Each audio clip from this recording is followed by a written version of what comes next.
На волне запрета в РФ определенных чисел, ну давайте уже зажжем наконец эти ритуальные костры. Сладенькие 666.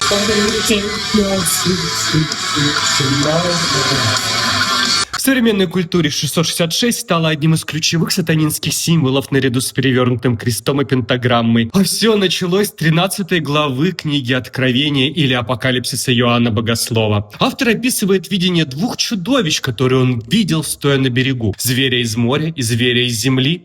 Также Иоанн сообщает: пусть имеющее разумение сосчитает число зверя, ибо это число человеческое, и число его 666. Все это, естественно, написано на древнегреческом. В древности буквы одновременно использовались и как числа. Поэтому имя или слово можно было перевести в числовое значение. Это называется гематрией. Но в древних рукописях есть расхождение. В некоторых текстах встречается число 616. Оно сохранилось, например, в старинных греческих и латинских версиях. И даже в одном из самых ранних найденных фрагментов Откровения, в папирусе 115. Вот из-за этого часть исследователей считает, что изначально могла быть цифра 616, а 666 появилась даже позже. И вот начиная с 19 века некоторые богословы начали связывать число 666 с римским императором Нероном, первым крупным гонителем христиан. Согласно этой версии, 666 может быть не мистическим кодом, а зашифрованным именем Нерон Цезарь, что использовалось как скрытая форма критики императора в раннехристианских текстах.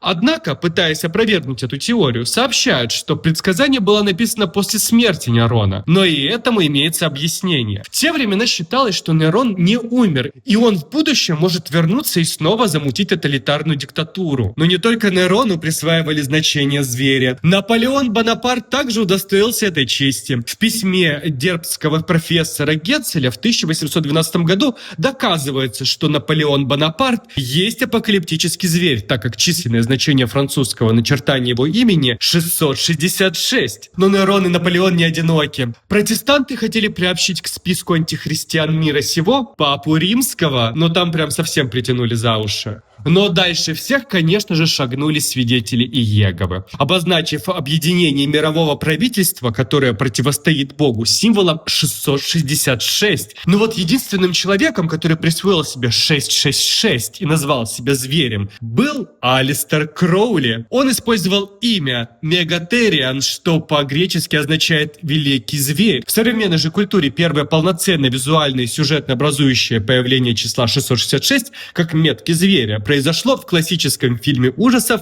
«Омен» 1976 года. Вот такая вот история сладеньких 666. С вами был Богдан Дарк. До встречи!